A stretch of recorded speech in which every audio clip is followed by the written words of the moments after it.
Mtazamaji, karibu tena. Tunazungumzia visa vya moto shuleni na usalama kwa ujumla kwa wanafunzi kufuatia kisa cha mkasa wa moto katika shule ya utumishi hivi majuzi, ambapo wanafunzi 16 waliangamia, wengine 70 wakijeruhiwa, na hivi sasa tunazungumzia wanafunzi 7 ambao wamechukuliwa kama washukiwa kwa kuanzisha moto katika shule hiyo. Tumearifiwa kwamba wamefikishwa katika mahakama ya Naivasha. Baadaye tutaungana na mwanahabari wetu Gatete Njoroge. Lydia, nianze kwako alafu Bwana Alenga kwa hilo swali ambalo nimeuliza. Jukumu liko wapi? Je, wanafunzi wanaacha kulindwa wanapokwenda kulala, ama shule ni taasisi ambayo inachukuliwa kama hospitali, kama taasisi ya serikali ambayo inastahili kuwa na ulinzi wa saa 24, ambapo mwalimu ambaye inastahili, manake nafahamu shule nyingi lazima kuwe na duty master aidha kwa wiki au kwa siku. Sasa kazi yake ni ipi? Je, ni ya mchana peke yake au pia usiku? Kwa mtazamo wako kama mkurugenzi katika Wizara ya Elimu. Nitasema hivi. Katika shule za day school huwa na duty master ambaye ako kazini tangu asubuhi mpaka jioni watoto wakienda nyumbani. Na anahakikisha watoto wote wameondoka shuleni, shuleni basi ama kila kitu. Yeye ndiye labda huwa wa mwisho kutoka.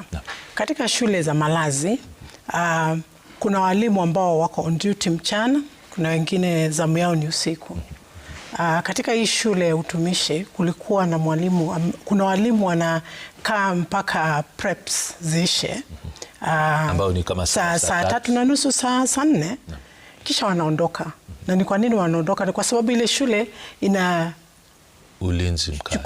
Kuna ulinzi mkali, lakini pia hakuna vyumba vya kutosha kwa walimu kuishi, kwamba hawa walimu lazima watatoka waende wakatafute mahali pa kuishi. Ingekuwa ni shule zile ambazo kuna nyumba nyingi, walimu wanaishi pale wote. Kwa mfano hii shule ina vyumba, kuna nyumba 2, moja inaishi deputy, nyingine inaishi guidance and counseling teacher, kwamba na kuna nyumba pia ya matron. Labda ningerudi nyuma kidogo niseme labda vile Bwana Mwiruri amesema juu ya lile bweni, kwamba matron alifunga nje. Kutokana na mazungumzo yale tulikuwa nao na huyo matron na wengine, ni kwamba mlango ule ulikuwa umefungwa, ni mlango wa pili, kwamba bweni lina milango miwili, mlango wa kwanza na wa mwisho. Kwa hivyo kuna upande usiku kwamba milango miwili sehemu moja na kwingine ukuta. Mlango mmoja uko upande mmoja na mwingine uko upande mwingine. Ndio maana hata wale wenye kuteketeza waliingilia kwa mlango ulio wazi. Na wale walioteketea waliteketea kwenye ule mlango ambao ulikuwa umefungwa. Pale ndio walikuwa wamelundikana. Wale wengine wote, huyu matron ambaye ni wa hii shule ndiye alisikia kuna fire detectors. Alisikia hiyo fire detector, akaamka, akaanza kuita wasichana watoke nje. Kuna fire assembly, wakaenda pale, lakini yeye kabla moto ulipuka kabisa kwenda kufungua ule mlango mwingine. Nafikiri nadhani hizo hisia watoto na nini, labda na ni kwa sababu kwa ile compound hakuna watu wengi ambao walimu wengi wanaishi huko isipokuwa deputy na guidance and counseling teacher, kwamba yeye kama matron alifanya aliloweza, kwa sababu aliita wasichana wote nje, alijaribu, lakini wasichana ndio waliomwambia ni kama kuna wengine wamefanya nini, wamebaki na wamekwama kule kwa ule mlango mwingine. Nafikiri hapo ndo walikumbuka mlango umefungwa. Tuseme hayo ni makosa. Huo mlango unapaswa kuwa wazi wakati wowote, kwa sababu kuna ngazi upande huu na ngazi upande huo. Hawa wasichana wangefungua mlango, wangeweza kuteremka na ngazi za upande huo na upande mwingine, kwa sababu moto ulikuwa katikati. Sasa wale watoto wakashindwa kupita katikati ya moto. Sera inasemaje kuhusiana na kuzima moto? Kwa mfano vile alivyozungumza Daktari Makanga, ni kwamba hata kama sera imeelezea bayana vitu fulani na kwamba wanafunzi fulani wanastahili kufundishwa masuala ya matukio, hamuoni kwamba itakuwa hekima na busara vifaa vya kuzima moto, kwa mfano pipe za maji sasa ziwe ndani ya bweni ambapo wanafunzi fulani wanaweza kuzitumia kwa urahisi, ama kama ni wazo? Bweni nyingi hasa zile ambazo zimepita viwango ambavyo vimewekwa na sera, ni kwamba bweni inapaswa kuwa na milango miwili ya kupitia. Milango ile haifungwi hasa watoto wakiwa ndani. Kisha ina mlango wa dharura ambao uko katikati, na ule mlango haupaswi kuzibwa na chochote. Hakuna vitanda, hakuna maboksi, hakuna kitu. Yale daktari amesema ni ukweli, kwamba fire drills zinapaswa kufanywa every term. ili watoto kama hawa wameingia grade 10 waweze kujua kukiwa na moto ama kukiwa na janga lolote, tusikie mlio huu, kwa sababu hawa watoto kama walikuwa wamefunzwa hiyo fire detector ingewaamsha wote wakielekea mahali ambapo wanajua. Kwa hivyo hapo kunaonekana ni kwamba kuna kitu inapaswa kufanywa, mafunzo zaidi, mafunzo zaidi. Na hii shule ikiwa ni kama vile ameelezea ni ya idara ya polisi, ni kwamba expectation kwamba kwa wazazi na kwa washikadau wote ni kwamba hii shule kila kitu kiko shwari. Asante. Bwana Alenga, hilo ni wazo zuri tunazungumzia, lakini kifaa muhimu cha kuzima moto, amini tusiamini, maana tumefundishwa, ni blanketi. Nafikiri nyote mnafahamu katika visa vya moto, na naamini kwamba katika shule kama hizi blanketi ni nyingi sana.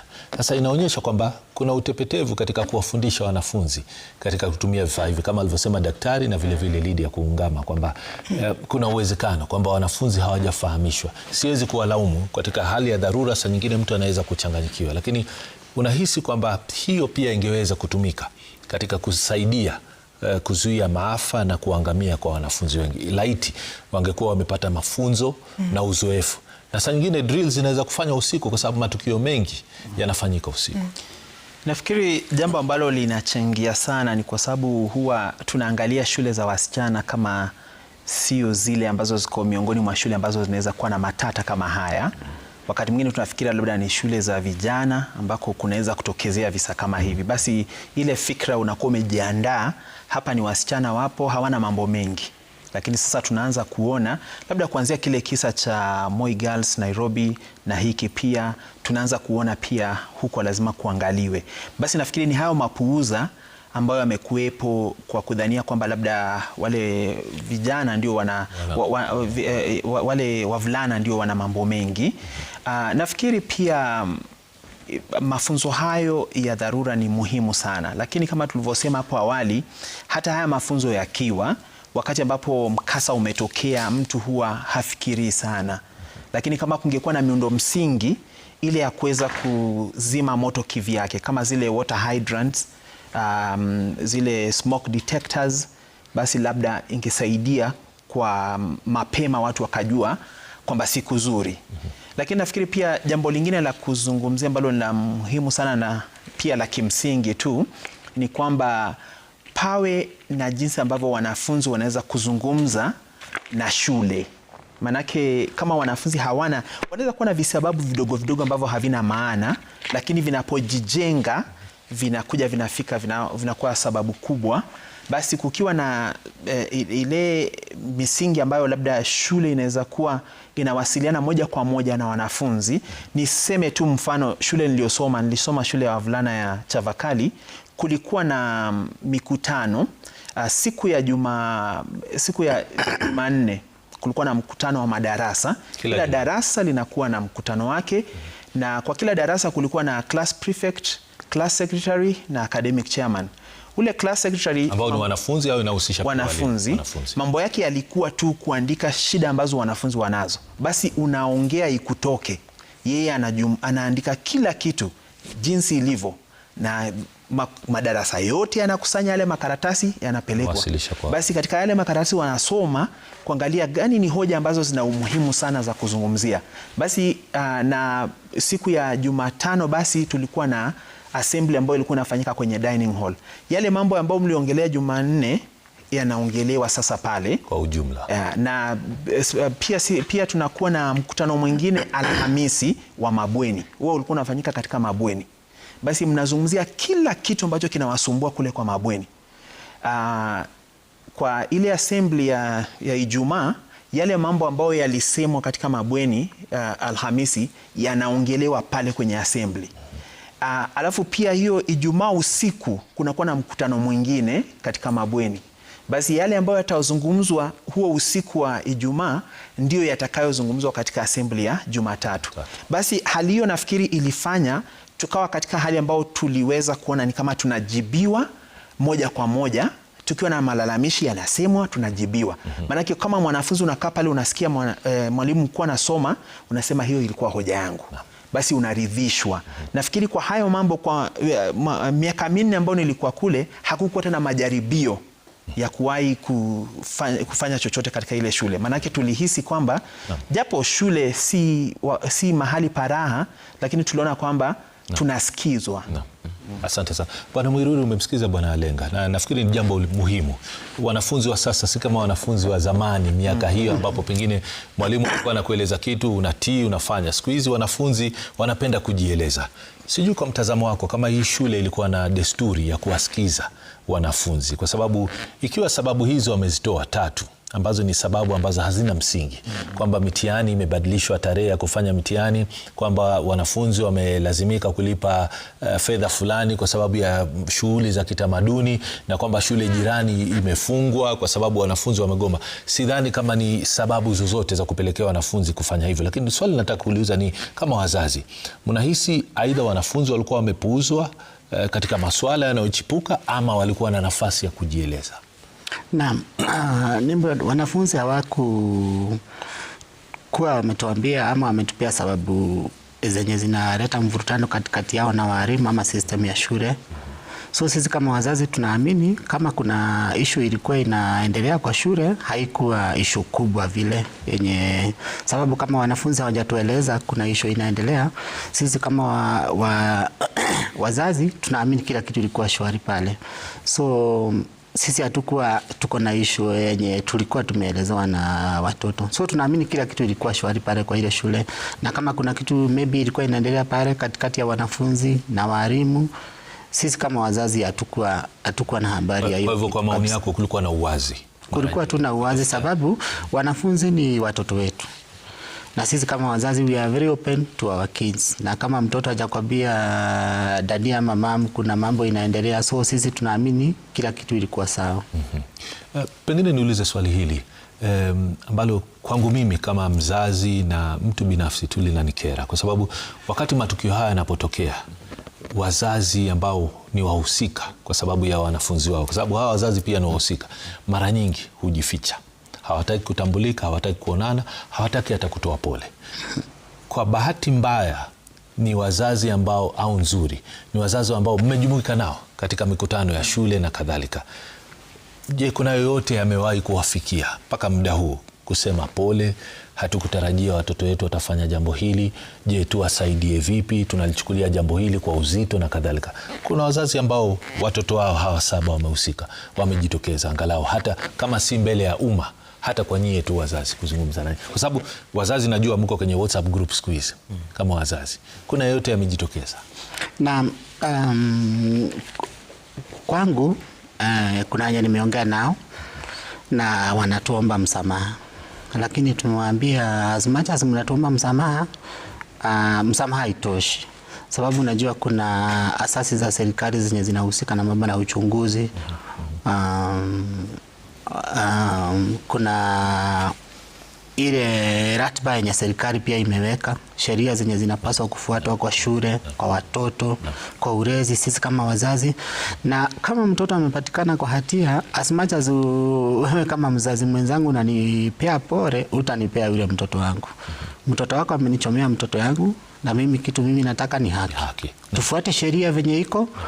As much as mimi na wewe Nimrod ni marafiki, lakini mtoto wako amenichomea mtoto wangu, tufuate sheria venye, bila shaka mkondo wa sheria inafaa.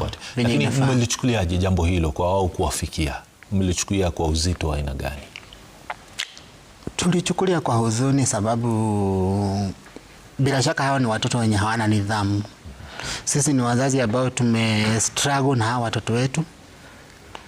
Tuliwapeleka kwa hiyo shule tukiwa na imani kwamba ile ni shule ya serikali, ile ni shule ya National Police Service. So tukipeleka watoto wetu pale tulikuwa na lot of confidence na hiyo shule, kwamba security wise na in terms of malezi ya watoto tulikuwa na lot of confidence na ile shule. Lakini wakati ambapo watoto wetu wamekusanyika na wengine ambao ni wakorofi, hatuwezi furahia. As much as hao wazazi wanatupia pole, hiyo pole haitoshi. Sisi kitu tunataka tu ni serikali ichukue hatua ambazo zinapaswa kuchukuliwa pale. Na mimi nikiongea kwa niaba hawa wazazi 16 ni kwamba serikali ifanye ile inatakikana kufanyika. Tufuate tu mkondo wa sheria, sababu sheria ndio itatuelekeza. Kwa wale ambao mmejumuika, wazazi ambao mliwapoteza watoto wenu, mmekusanyika, pengine mmejipa moyo, mmejiliwaza, mmewahi kuzungumza, ama bado mko katika ile hali ya majonzi na huzuni? Sijui hali iko namna gani kwa wale wazazi ambao kama wewe ambao wamepoteza Kwa saa hii hali ya kuchanganyikiwa ndio inaongoza. Tumeanza kuandaa hii mambo ya mazishi ya watoto wetu, lakini hali ya kuchanganyikiwa ndio iko juu, sababu unajua wale watoto ambao wameweza kutabulika ni watoto 3. Mtoto wangu akiwa among the 3, sababu hawa watoto wengine 13 walichomeka ile beyond recognition, na serikali venye imetupea briefing imesema mpaka wamalize zile shughuli za DNA ndio waweze kutambua miili ya kila mtoto.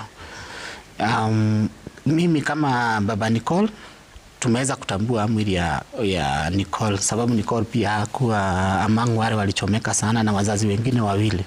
So sisi